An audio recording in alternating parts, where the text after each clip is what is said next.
Hey everyone, welcome back to the channel. I'm here with another late night session for all my fellow overthinkers out there. You know those nights when your brain just won't shut off? When every small interaction from the day keeps replaying on loop, and you're analyzing conversations that happened 3 weeks ago? Yeah, I see you. So, get comfortable, maybe grab a snack, and let's dive into some stories that prove we all deal with the same ridiculous human behavior. Our first story comes from someone who learned that lending money to friends can reveal their true character faster than anything else. My roommate borrowed $800 and then tried to pretend it never happened. This situation started about 4 months ago when my roommate Marcus came to me in what seemed like genuine financial distress. We'd been living together for almost 2 years at that point, and our relationship had always been pretty solid. We split bills fairly, kept common areas clean, and generally respected each other's space and belongings. Marcus worked at this tech startup that had been going through some financial difficulties. The company had been behind on payroll for about 3 weeks, and Marcus was starting to panic about his upcoming rent and car payment. He'd already borrowed money from his parents twice in the past 6 months, and he was too embarrassed to ask them again. His credit cards were maxed out from previous emergencies, so he didn't have that option either. One evening in late October, Marcus knocked on my bedroom door looking genuinely stressed. He explained the whole situation about his job, the delayed paychecks, and how he was facing late fees on multiple bills if he couldn't come up with $800 by the end of the week. He asked if I could lend him the money, promising to pay me back as soon as his paycheck came through, which he expected to happen within the next 2 weeks at most. I felt bad for him, and $800 wasn't going to break me, though it would definitely impact my own budget for the month. I'd been saving up for a vacation I was planning to take in the spring, so lending him that money meant dipping into funds I'd specifically set aside for something I was looking forward to. But Marcus seemed genuinely desperate, and he'd always been reliable about paying his share of household expenses on time. I went to the ATM that same night and withdrew the $800 in cash. When I handed it to Marcus, he was incredibly grateful. He thanked me repeatedly, said he didn't know what he would have done without my help, and promised he'd pay me back the moment his company sorted out their payroll issues. He even suggested we could set up some kind of payment plan if needed, but insisted that wouldn't be necessary because the money problems at work were definitely temporary. The first week passed, and I didn't think much about the money. Marcus seemed less stressed, which was good for the overall atmosphere in our apartment. He was back to his normal routine of cooking dinner most nights and keeping up with his household responsibilities. When the second week came and went without any mention of repayment, I started to wonder when his paycheck situation would be resolved, but I didn't want to seem pushy about it. After 3 weeks, I casually asked Marcus how things were going at work and whether he'd gotten caught up on his pay. He said that the company was still working through their financial issues, but that he expected to get paid soon.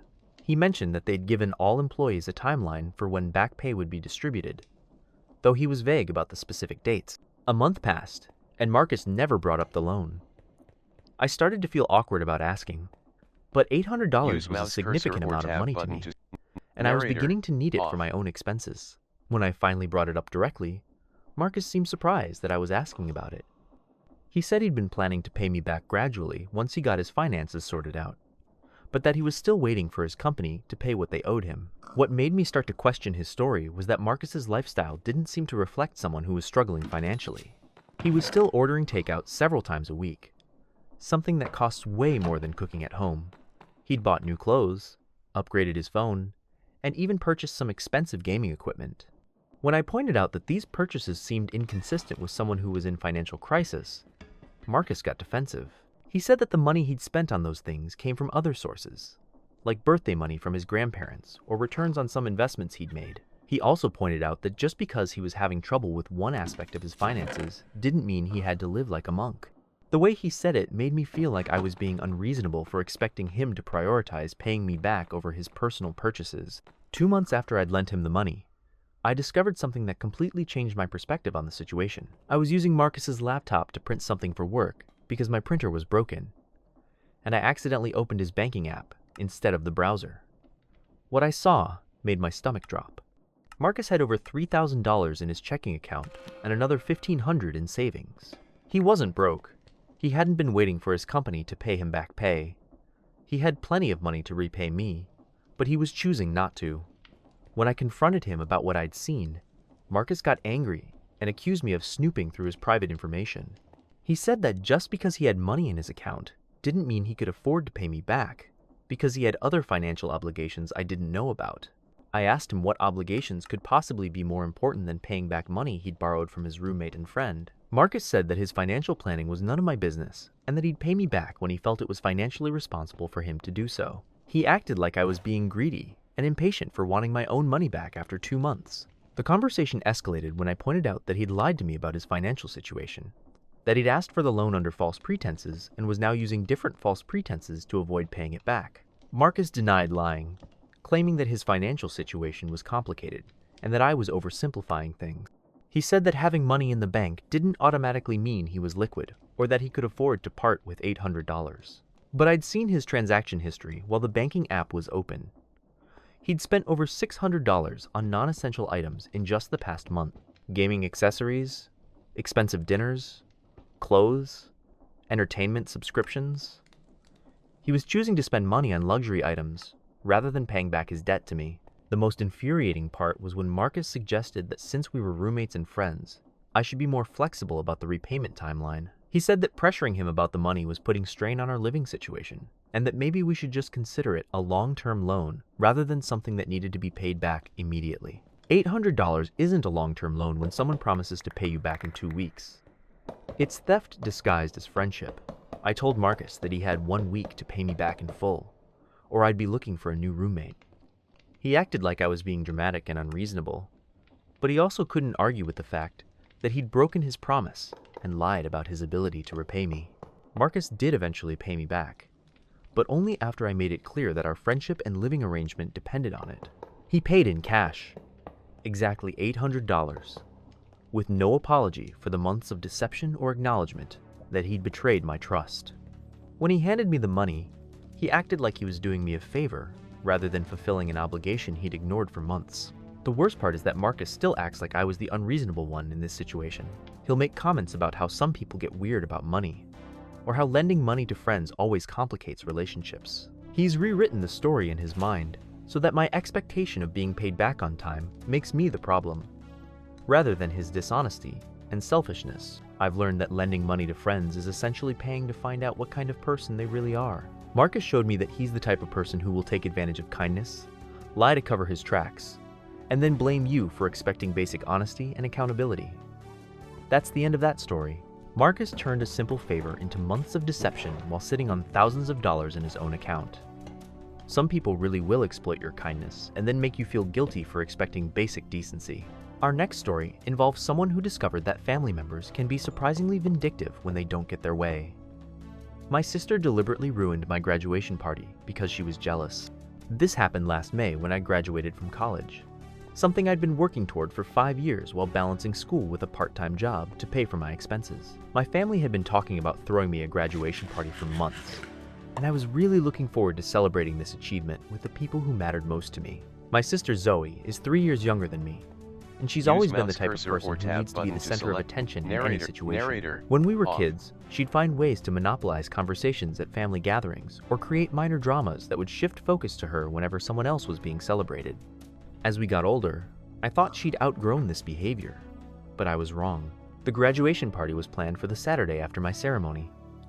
My parents had rented a community center, invited about 40 people, including family, close friends, and some of my professors. They'd ordered catering, decorated the space with photos from my college years, and even arranged for a small ceremony where I'd give a speech about my educational journey. It was going to be this nice, meaningful event to mark a major milestone in my life. Zoe had seemed supportive during the planning process. She'd helped pick out decorations, suggested menu items for the catering, and even offered to make a slideshow of photos from our childhood to present during the party. I was touched that she wanted to contribute to making the day special for me, and it felt like we were closer than we'd been in years. The week before the party, Zoe started acting strange. She was moody around the house, making sarcastic comments about how much attention my graduation was getting, and complaining that our parents were spending too much money on the celebration. When I asked her what was wrong, she said she was fine, just stressed about her own schoolwork and some drama with her friends. The day of the party arrived, and everything seemed to be going perfectly. The community center looked beautiful, guests were arriving on time, and everyone seemed excited to celebrate with me. I was feeling proud and grateful, surrounded by people who had supported me through 5 years of hard work and sacrifice. About an hour into the party, right before I was supposed to give my speech, Zoe stood up and asked for everyone's attention. She said she had an announcement to make that she couldn't wait to share any longer. My parents and I exchanged confused glances, but we figured she wanted to say something nice about my graduation or maybe share a funny memory from our childhood. Instead, Zoe announced to the entire party that she was pregnant. Not only that, but she went into detail about how she'd been keeping this secret for weeks, how excited she was, and how she couldn't contain her joy any longer. She said that having all the family together for my graduation party seemed like the perfect opportunity to share her news with everyone at once. The reaction from our relatives was immediate and overwhelming. Everyone rushed to congratulate Zoe, ask her questions about the pregnancy, and shower her with attention and excitement. My graduation party instantly became Zoe's pregnancy announcement party, and I was left standing there watching my celebration get hijacked by my sister's news. I tried to be gracious about it. I hugged Zoe and told her I was happy for her, though inside I was furious and hurt.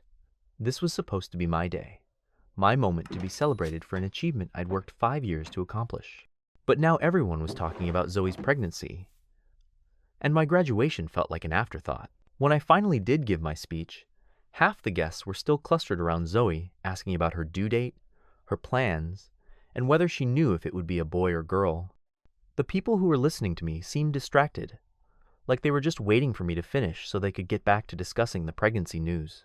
The rest of the party was completely dominated by conversation about Zoe's pregnancy. People brought her food, asked if she needed to sit down, wanted to know all about her morning sickness and her doctor's appointments.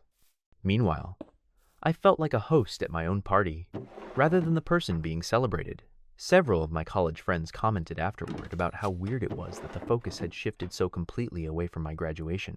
After the party, when I was helping clean up, I overheard Zoe talking to our cousin about the timing of her announcement. She said that she'd been planning to wait until the following weekend to tell the family, but that she just couldn't help herself when she saw everyone gathered together.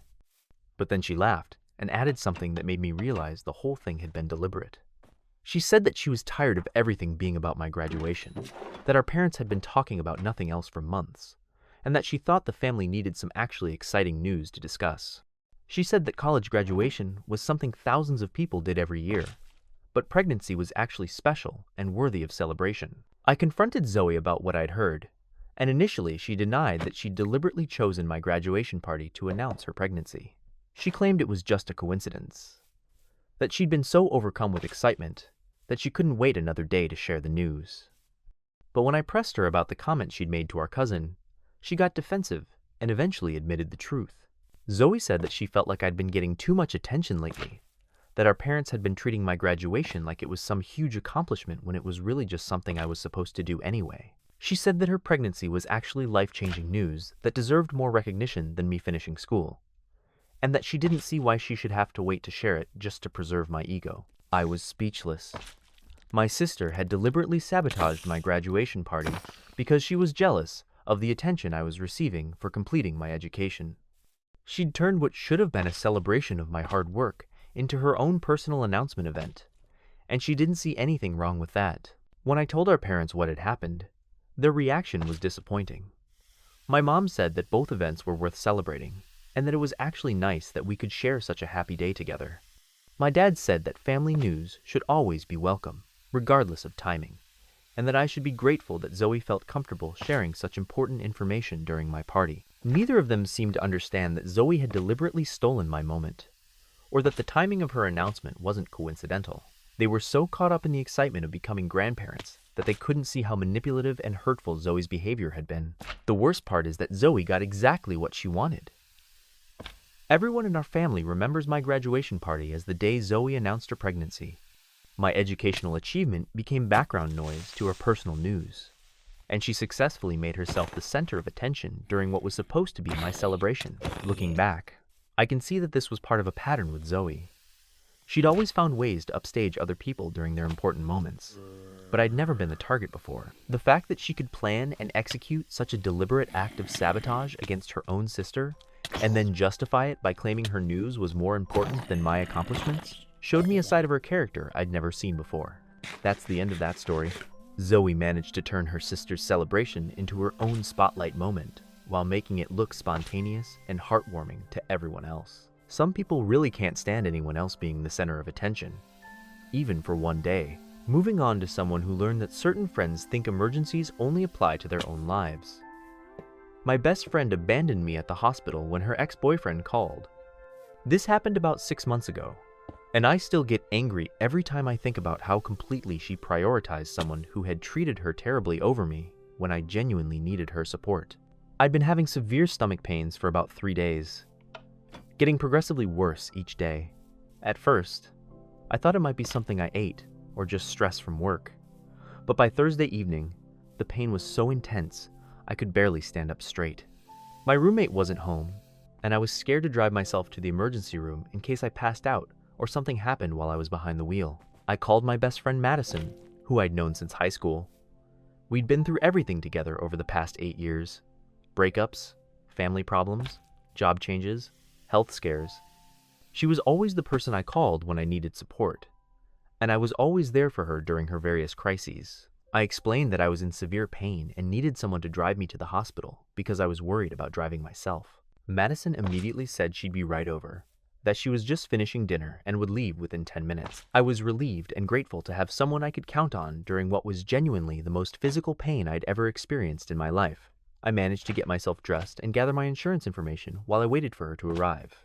She got to my apartment about 20 minutes later, took one look at me doubled over in pain, and said we needed to get to the emergency room immediately.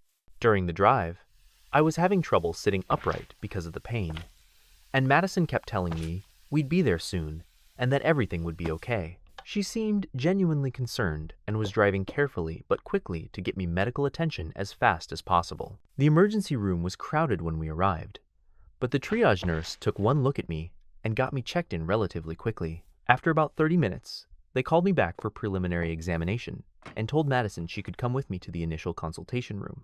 The doctor who examined me was concerned about the location and intensity of my pain and ordered blood work, a CT scan, and said I'd need to stay for observation while they figured out what was wrong. Madison stayed with me through the first few hours of tests and waiting.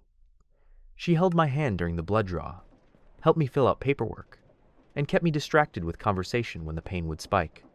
I was so grateful to have her there, especially since the whole situation was scary and I didn't know what was causing the pain or how serious it might be. Around 11:30 that night, while we were waiting for the CT scan results, Madison's phone rang.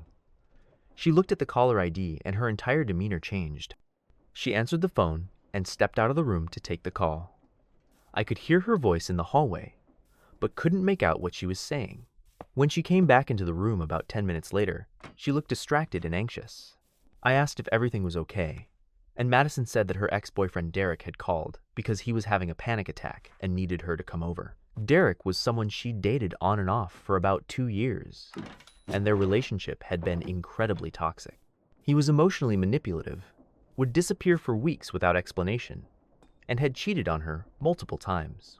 They'd broken up for the final time about 6 months earlier, but he still called her whenever he was having personal problems. I reminded Madison that I was in the emergency room waiting for test results about severe abdominal pain, and that her ex-boyfriend's panic attack could probably wait until I knew whether I was seriously ill or not. She said that Derek sounded really desperate and that she was worried he might hurt himself if she didn't go check on him. She promised she'd be back as soon as possible, probably within an hour or two. I couldn't believe what I was hearing. Madison was planning to leave me alone in the emergency room, while I was in pain and scared about what was wrong with me, to go comfort her manipulative ex-boyfriend who had a pattern of creating fake emergencies to get attention from her. I told her that I really needed her support right now and that Derek had other people he could call if he was having a genuine crisis. Madison got defensive and said that I didn't understand how serious Derek's mental health issues were, that he'd specifically asked for her because she was the only person who knew how to help him during his panic attacks. She said that as my best friend, she knew I'd want her to help someone who was in crisis, and that I'd understand that she couldn't ignore someone who might be suicidal. But Derek had never been suicidal. This was his standard pattern of behavior whenever Madison started to move on from their relationship, or whenever he wanted attention. He'd create some kind of emergency that required her immediate presence, and she'd drop everything to rush to his side. I'd watched this cycle repeat itself dozens of times over the years they were together. I told Madison that this felt like Derek manipulating her yet again, and that I was genuinely scared and needed my best friend with me. The doctors had mentioned that my symptoms could indicate several serious conditions, and I was facing the possibility of emergency surgery depending on what the tests showed. This wasn't a situation where I could just wait alone for her to come back when it was convenient. Madison said she understood that I was scared, but that Derek's crisis was more immediate than mine since I was already getting medical attention. She promised she'd be back before I got discharged, and that if anything serious showed up on my tests, I could call her and she'd come right back. She gave me a hug and said she'd keep her phone on loud in case I needed her. I watched my best friend walk out of the emergency room to go comfort her toxic ex-boyfriend, leaving me alone to face whatever medical crisis I was dealing with. I felt abandoned and betrayed in a way I'd never experienced before. This was someone who claimed to love me like a sister, but when I genuinely needed support, she chose someone who had consistently treated her badly over me. The next few hours were some of the worst of my life. The CT scan showed that I had appendicitis and would need surgery immediately. I was alone when the doctor delivered this news, alone when they prepped me for surgery, and alone when I woke up in recovery afterward. The nurses were kind, but it wasn't the same as having someone who cared about me there to provide emotional support during such a scary experience. Madison never came back that night. I didn't hear from her until the following afternoon, when she texted to ask how I was feeling. When I told her I'd had emergency appendix surgery, she seemed shocked and said she'd had no idea it was that serious. She claimed that Derek had been in such bad shape that she'd ended up staying with him all night to make sure he didn't do anything dangerous. When I asked what kind of dangerous thing Derek might have done, Madison admitted that his panic attack had mostly involved him being upset about his job and feeling overwhelmed by his responsibilities. There was no mention of suicidal thoughts or self-harm. He'd basically had an adult temper tantrum and called his ex-girlfriend to come baby him through his emotional crisis. I told Madison how hurt I was that she'd abandoned me during a medical emergency to comfort her ex-boyfriend through what amounted to a stressful day at work. She got defensive and said that she couldn't have known I'd need surgery, that when she left I was stable and waiting for test result. She said that if I'd called her when I found out about the surgery, she would have come back immediately, but I shouldn't have had to call my best friend to convince her to be there when I was having emergency surgery. She should have prioritized the person who was genuinely in medical crisis over someone who was just having relationship drama disguised as a panic attack. The fact that Derek's non-emergency took precedence over my actual emergency showed me exactly where I ranked in Madison's priorities. The worst part was when Madison suggested that I was being unreasonable for expecting her to ignore Derek's mental health crisis. She framed his manipulation as legitimate psychological distress and made me feel guilty for wanting her support during my own actual medical emergency. She turned the situation around so that I was the selfish friend for expecting her to stay with me instead of rushing off to rescue her ex-boyfriend. Our friendship never recovered from that night. Madison couldn't understand why I was so hurt by her choice, and I couldn't get past the fact that she'd abandoned me when I needed her most. She'd shown me that her toxic ex-boyfriend's emotional manipulation would always take priority over my genuine emergencies. That's the end of that story. Derek's manipulation worked perfectly because Madison was more afraid of disappointing someone who treated her badly than abandoning someone who genuinely needed her. Some toxic relationships create such strong patterns that people will abandon their real support system to maintain them. Let's talk about someone who discovered that roommates can have very different ideas about personal property boundaries. My roommate wore my clothes to a date and ruined my favorite dress. This situation began about 3 months ago when I started noticing that some of my clothes were ending up in different places than where I'd left them. At first, I thought maybe I was just being forgetful about where I'd put things. But over time, it became clear that my roommate Casey was borrowing my clothes without asking. Casey and I had been living together for about 8 months and generally got along well. We'd found each other through a roommate matching service, and while we weren't best friends, we respected each other's space and maintained a clean, comfortable living environment. We had similar tastes in a lot of things, including fashion, which I'd initially thought was a positive aspect of our compatibility. The first time I noticed something was off, I was looking for this specific sweater I wanted to wear to work. I distinctly remembered hanging it in my closet after doing laundry the previous weekend, but it wasn't there when I went to get it. I searched my entire room and the laundry area, thinking maybe it had fallen somewhere or gotten mixed in with Casey's clothes by accident. 2 days later, I found the sweater in Casey's laundry basket. When I asked her about it, she seemed surprised and said she must have accidentally grabbed it when she was doing her own laundry. She apologized and said she hadn't even noticed it wasn't hers. I believed her because it seemed like an honest mistake, and the sweater was a basic style that could easily belong to either of us. But then it happened again with a different piece of clothing. This time it was a blouse that I'd worn to a job interview and had specifically hung up carefully because it was one of my more expensive work pieces. I found it in Casey's room, draped over her chair like she'd worn it recently. When I asked about it, she gave the same explanation about accidentally mixing up our clothes. The pattern continued over the next few weeks. I'd be looking for something specific and would find it in Casey's possession, usually somewhere that suggested she'd worn it recently. A dress I'd been saving for a special occasion turned up in her hamper. A designer jacket I'd inherited from my aunt was hanging in her closet. Each time, Casey claimed it was an accident or a misunderstanding. The situation came to a head 3 weeks ago, when Casey asked if she could borrow something nice to wear on a date with someone she'd been talking to for a while. She said it was going to be at an upscale restaurant, and she wanted to make a good impression, but most of her clothes were too casual for the venue. I appreciated that she'd asked this time instead of just taking something, so I offered to let her borrow a few different options. I showed Casey several dresses and outfits that would work for a nice dinner date, including some that I'd worn to similar occasions. She seemed grateful for the options and tried on a few different combinations before settling on this black cocktail dress that I'd bought for my cousin's wedding the year before. It was one of my favorite pieces, something that fit me perfectly and made me feel confident and elegant whenever I wore it. Casey looked great in the dress, and I was happy to help her feel confident for her date. She promised to be careful with it and to dry clean it afterward if necessary. I told her to have fun and not worry about the dress, that it was meant to be worn and enjoyed. I felt good about being able to help my roommate feel her best for what seemed like an important evening. The next morning, Casey came home later than I'd expected, but she seemed happy about how the date had gone. She thanked me again for letting her borrow the dress and said it had gotten several compliments throughout the evening. She hung it up in my closet and mentioned that she thought it might need to be dry cleaned because they'd gone to a few different places and she'd been worried about spilling something on it. When I examined the dress later that day, I was horrified by what I found. There was a large red wine stain down the front that looked like it had been there for hours and had set into the fabric. The hem was torn in 2 places, like it had gotten caught on something sharp and ripped. One of the shoulder straps was loose and hanging by just a few threads. The dress was completely ruined. I confronted Casey immediately about the condition of the dress. She seemed genuinely surprised by how damaged it was, and claimed that the stains and tears must have happened throughout the evening without her noticing. She said the restaurant had been crowded, and she might have brushed against something, and that the wine stain could have come from someone else's glass getting knocked over near her, but the damage was too extensive and obvious for someone to not notice while wearing the dress. The wine stain was huge, and would have been visible immediately. The tears in the hem were significant enough that they would have affected how the dress hung and moved.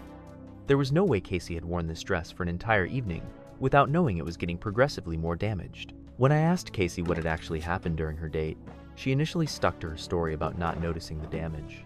But after I pressed her about how impossible it would be to miss such obvious problems, she finally admitted that the evening had gotten a little wild. She said they'd gone bar hopping after dinner, that she'd had quite a bit to drink, and that she might have been less careful than she should have been. Casey explained that at one point during the night, she'd tripped while walking between bars and had fallen partly into a planter, which explained the tears in the hem. The wine stain had happened when someone at the third bar they visited had spilled a full glass of red wine directly onto her, soaking the front of the dress. She said that by that point in the evening, she'd been too drunk and having too much fun to worry about the dress. I was furious. Casey had taken one of my favorite and most expensive pieces of clothing and had essentially destroyed it through careless, drunken behavior. She'd turned what should have been a careful evening wearing borrowed clothes into a bar crawl where she'd treated my dress like it was disposable. The level of disrespect was staggering. When I asked Casey how she planned to replace or repair the dress, she said she'd try to find a similar one online or at a consignment shop. She seemed to think that the damage was unfortunate, but not really her fault, since accidents happen when you're out having fun. She acted like I should be understanding about the situation rather than upset about the destruction of my property. I told Casey that the dress had cost me over $300 and had significant sentimental value because I'd worn it to several important family events. It wasn't something that could be easily replaced with a similar looking item from a thrift store. She seemed shocked by the price and said she'd had no idea it was that expensive, which made me even angrier because she should have been careful with borrowed clothes regardless of their cost. Casey's solution was to offer to pay me $50 toward a replacement dress and to promise to be more careful in the future. She said that $50 was all she could afford right now, and that I should consider it a lesson learned about lending out expensive clothes. She made it sound like this was partially my fault for letting her borrow something valuable instead of giving her cheaper options. The most infuriating part was when Casey pointed out that I'd told her not to worry about the dress and to have fun. She said that I'd given her permission to enjoy the evening, and that accidents were just part of going out and having a good time. She twisted my supportive words into some kind of blanket permission to destroy my property without consequences. I realized that Casey had never intended to be careful with my dress. She'd seen it as an opportunity to wear something nicer than she could afford, and she'd treated it as disposable because it wasn't hers. The fact that she'd been borrowing my clothes without permission for months showed that she'd never respected the boundaries around my belongings in the first place. Casey never paid me anything toward replacing the dress, and she continued to act like I was overreacting about the whole situation. She'd make comments about how materialistic it was to get so upset about clothing, or how friends should be more forgiving about accidents. She'd successfully turned the destruction of my property into evidence that I was a bad roommate for caring about my belongings. That's the end of that story. Casey managed to destroy a $300 dress and then act like $50 was adequate compensation. When someone consistently borrows your things without asking and then destroys something valuable, they're showing you that they see your property as existing for their convenience. Moving on to family dynamics and the art of emotional manipulation disguised as concern. My mother-in-law tried to sabotage my wedding planning by going behind my back to vendors. This started about 8 months before my wedding when my fiancé David and I began seriously planning our ceremony and reception. David's mother, Patricia, had initially seemed supportive of our engagement and had offered to help with wedding planning in whatever way would be most useful. Patricia is the type of person who has very strong opinions about how things should be done, and she's used to being in charge of family events and celebrations. She'd organized numerous family gatherings over the years and had definite ideas about everything from venue selection to menu planning. While I appreciated her experience and willingness to help, I also wanted our wedding to reflect David's and my personal tastes and preferences. The first sign of trouble came when we were selecting our venue. David and I had fallen in love with this beautiful garden location that felt intimate and romantic, exactly the kind of atmosphere we wanted for our ceremony. It wasn't the most traditional choice, but it was perfect for us and fit within our budget. When we showed Patricia photos of the venue, she was politely supportive, but mentioned several times that she'd always pictured David getting married in a church. Patricia began making suggestions about alternative venues, sending me links to traditional reception halls and mentioning friends of hers who'd had beautiful church weddings. While I appreciated her input, I was clear that David and I had already made our decision about the garden venue. She seemed to accept this, though I could tell she wasn't entirely happy about our choice. A few weeks later, I discovered that Patricia had been calling venues behind my back. The coordinator at our chosen garden location mentioned during one of our meetings that she'd received several calls from David's mother asking about changing our booking to a different date and inquiring about cancellation policies. When I asked Patricia about this, she claimed she was just trying to be helpful by gathering information in case we wanted to consider other options. But that explanation didn't make sense. We'd already put down a deposit and were locked into our date. There was no reason for Patricia to be asking about cancellation policies unless she was hoping we'd change our minds about the venue entirely. When I pressed her about why she'd called without discussing it with us first, she got defensive and said that as David's mother, she had a right to be involved in wedding planning decisions.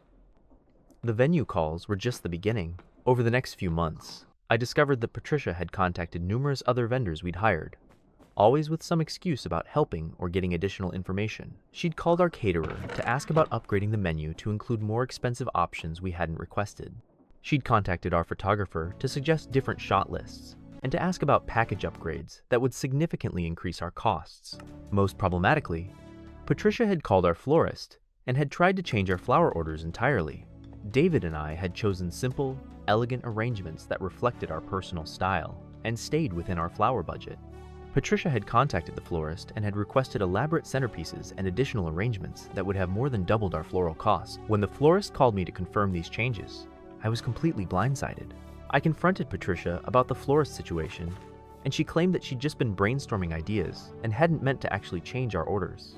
She said she'd gotten excited about the wedding and had wanted to suggest some upgrades that would make the day even more special. but she'd presented these suggestions as confirmed changes rather than ideas for us to consider, which had caused confusion and nearly resulted in us being charged for services we hadn't requested. Patricia's explanation was that she'd been trying to help make our wedding more elegant and memorable. She said that David was her only son and she wanted his wedding to be perfect, even if that meant spending a little more money than we'd originally planned. She offered to pay for some of the upgrades she'd requested, which made it sound like her interference was motivated by generosity rather than a desire to control our wedding planning. But David and I didn't want the upgrades Patricia was suggesting. We'd carefully planned every aspect of our wedding to reflect our personalities and our budget. Her changes would have turned our intimate, personal celebration into a much more formal and expensive event that didn't feel like us at all. The problem wasn't that we couldn't afford her suggestions. It was that we didn't want them. The situation escalated when I discovered that Patricia had also contacted our wedding coordinator and had tried to schedule additional meetings to discuss adjustments to our timeline and ceremony details. She'd presented herself as speaking on our behalf and had suggested changes to everything from the music selections to the order of events during our reception. Our coordinator was confused about who was actually making decisions for our wedding. When David and I met with Patricia to address all of these behind-the-scenes interventions, she became emotional and said that she felt excluded from her son's wedding planning. She claimed that we'd been making all the decisions without considering her input, and that she'd only been trying to help because she felt like we weren't taking advantage of her experience and knowledge about event planning.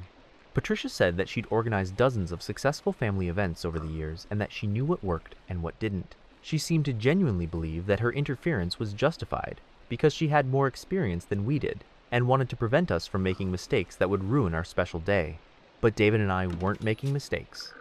We were making choices that reflected our preferences and our budget. Patricia's help was actually sabotage disguised as concern, an attempt to turn our wedding into the event she wanted us to have rather than the celebration we'd planned for ourselves. The most frustrating part was that Patricia's vendor calls had created confusion and extra work for everyone involved. Our caterer, photographer, and florist all had to spend time sorting out what we actually wanted versus what Patricia had requested on our behalf. Some vendors had begun preparing for services we'd never ordered, and we had to spend hours clarifying our actual requirements. David eventually had to have a very direct conversation with his mother about boundaries and about not contacting our vendors without our explicit permission. Patricia agreed to stop calling people directly, but she continued to make suggestions and to express disappointment about our choices.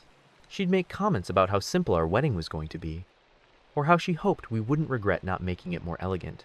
The wedding planning process, which should have been exciting and joyful, became stressful because I was constantly worried about what Patricia might do next. Instead of focusing on creating a beautiful day for David and me, I was spending time managing his mother's attempts to control every aspect of our celebration.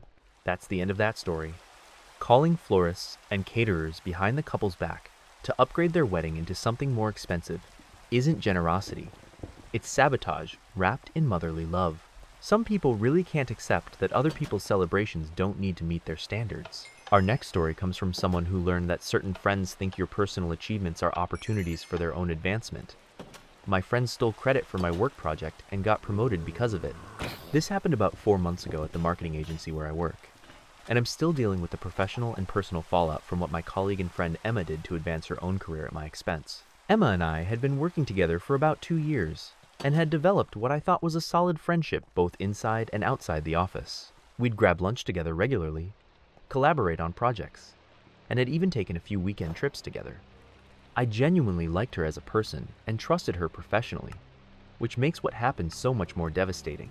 Our agency had been trying to land this major client for months, a tech startup that was looking for a comprehensive rebranding campaign. The potential contract was worth over $200,000 and would be a huge win for our company.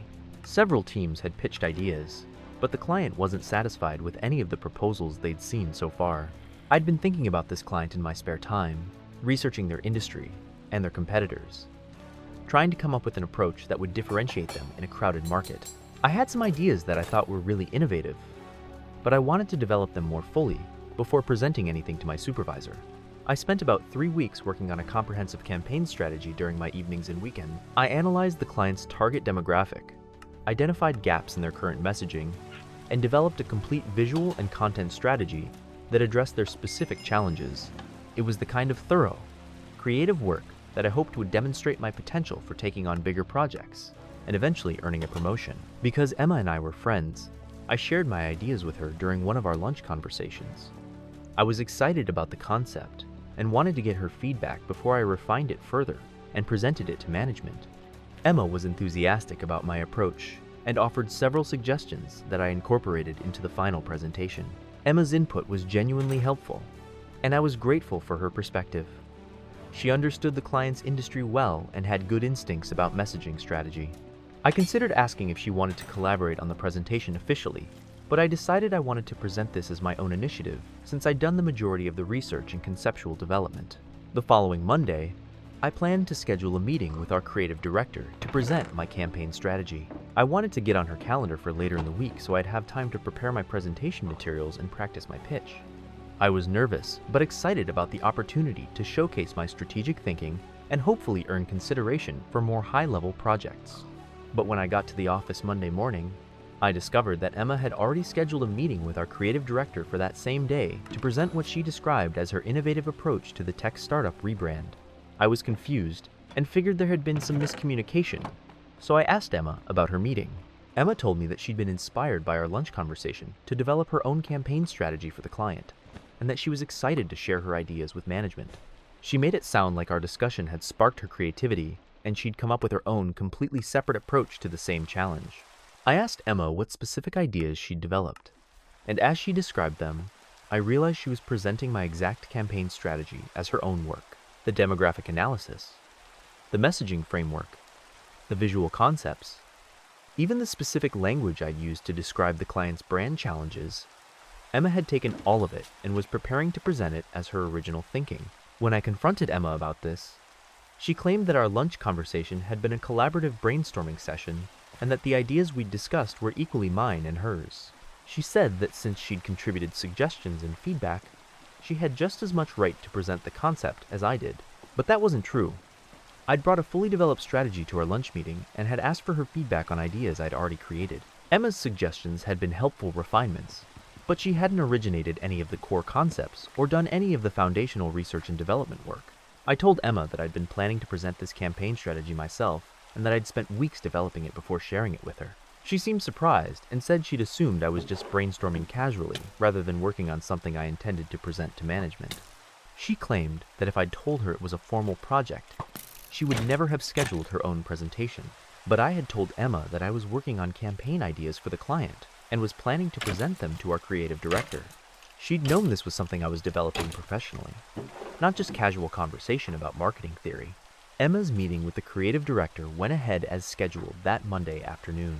I considered interrupting or asking to present my version of the strategy alongside hers, but I was still processing what was happening and didn't want to create workplace drama without thinking through my options carefully. The next day, our creative director announced that Emma's campaign strategy for the tech startup was exactly what the client was looking for, and that Emma would be leading the project team for what was now confirmed to be a major contract win.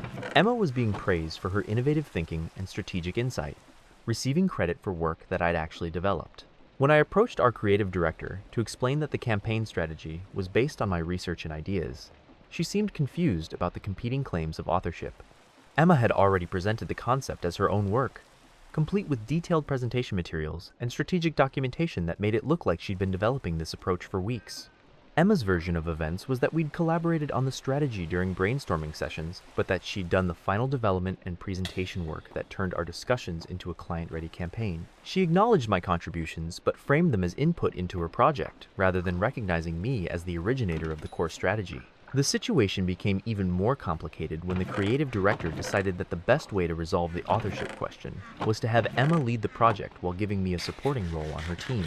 This was supposed to be a compromise that recognized both of our contributions, but it meant that Emma received primary credit and the associated career benefits, while I was relegated to helping implement my own ideas under her direction. Emma was promoted to senior strategist within 6 weeks of the project launch, a promotion that was explicitly based on her successful development and presentation of the tech startup campaign. Meanwhile, I was working as a team member on a project based on my own strategic work, watching someone else receive recognition and advancement for my professional efforts. The most painful part was that Emma acted like this outcome was fair and appropriate. She'd make comments about how grateful she was for my contributions to her project, as if I should be satisfied with a supporting credit for work I'd actually originated. She seemed to genuinely believe that presenting my strategy as her own work was acceptable because we were friends and had discussed the ideas together. When I tried to address the situation with human resources, they said that intellectual property disputes between colleagues were difficult to adjudicate, especially when both parties claimed some level of contribution to the work in question. They suggested that in the future, I should document my individual contributions more carefully and formalize collaborations through official project assignments. Emma and I are no longer friends, obviously. She destroyed our relationship by stealing credit for my work and seems unable to understand why I'm upset about it. She continues to benefit from the promotion she received based on my strategic thinking, while I learned a hard lesson about trusting colleagues with my professional ideas. That's the end of that story. The speed with which Emma turned a friendly feedback conversation into her own career-advancing presentation shows exactly how some people view other people's work as raw material for their own success. Stealing someone's comprehensive campaign strategy and then acting like collaboration means equal credit is friendship betrayal at its most calculated. When someone can destroy a 2-year friendship and steal your professional advancement in one meeting, they've shown you that your success means less to them than their own ambition. Let's wrap up with someone who discovered that family members can turn holiday traditions into opportunities for public humiliation. My uncle announced my private family business at Christmas dinner in front of everyone. This happened last December during our annual family Christmas celebration, and it completely destroyed what should have been a joyful holiday gathering while creating lasting damage to several family relationships. Every year, my extended family has Christmas dinner at my grandparents' house. It's a tradition that goes back decades, with aunts, uncles, cousins, and family friends all gathering for an elaborate meal and gift exchange.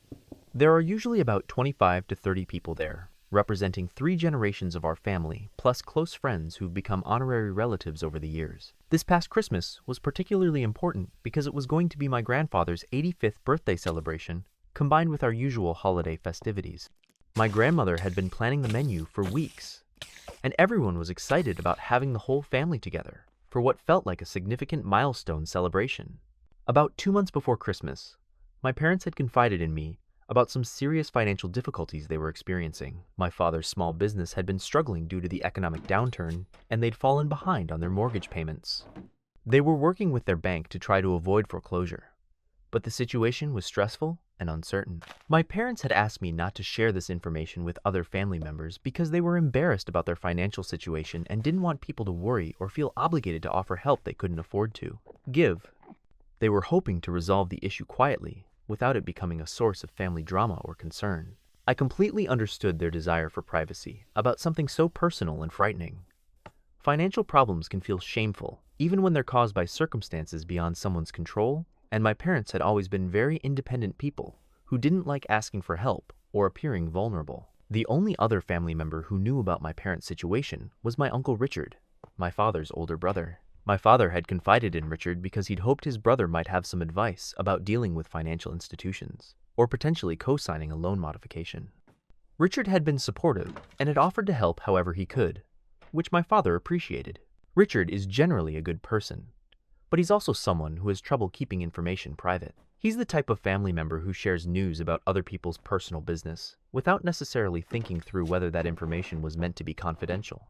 Over the years, he's accidentally revealed pregnancies, job changes, and relationship problems that people had asked him not to discuss. Christmas dinner was progressing normally, with everyone enjoying the meal and catching up on each other's lives. We'd just finished the main course, and were preparing to serve dessert when Richard suddenly decided to make an announcement to the entire gathering. He stood up, tapped his glass to get everyone's attention, and said that he wanted everyone to know about the challenging situation my parents were dealing with. Before I could stop him, or my parents could react, Richard proceeded to tell the entire family about their mortgage problems, the potential foreclosure, and the financial stress they'd been experiencing. Richard presented this information as if he was asking for family support and solidarity, but he included specific details about their debt amounts, the timeline for potential foreclosure, and even mentioned some of the personal financial decisions that had contributed to their difficulties. He shared information that my parents had trusted him with in confidence, turning their private struggle into public family business. The reaction from the rest of the family was immediate and overwhelming. People started asking questions, offering advice, and expressing concern and sympathy. Some relatives immediately began discussing loan options or offering financial help. Others started analyzing what my parents should have done differently to avoid their current situation. My parents were mortified. They sat there as Richard exposed their most private and embarrassing circumstances to the entire extended family, including elderly relatives who would worry about them and younger cousins who didn't need to know about adult financial problems. The look of betrayal and humiliation on their faces was heartbreaking. I tried to intervene by suggesting that this might be a conversation better had privately, but Richard continued sharing details about my parents' situation. He seemed to genuinely believe he was helping by rallying family support, but he was actually violating their trust and dignity in the most public way possible.